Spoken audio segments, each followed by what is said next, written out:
Allegations made by students are launching a criminal investigation at Crater High School. Central Point Police are working with the school district to get all the facts and details of the alleged incident correct.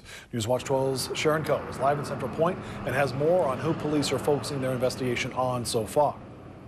Crater High School staff here contacted Central Point Police about an alleged illegal incident, and though that happened on Friday, the details of that incident are still not being released. But the school district has removed one instructional assistant from campus.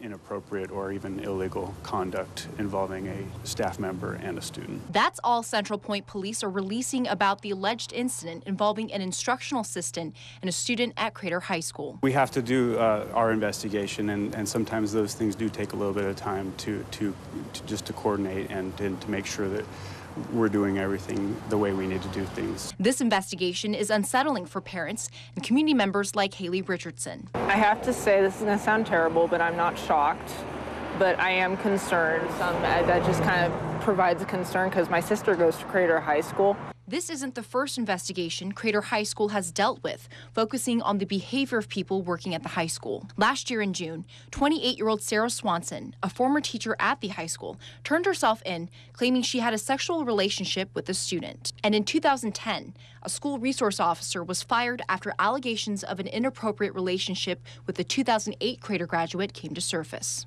Well, there have been incidents in the past. They're unrelated.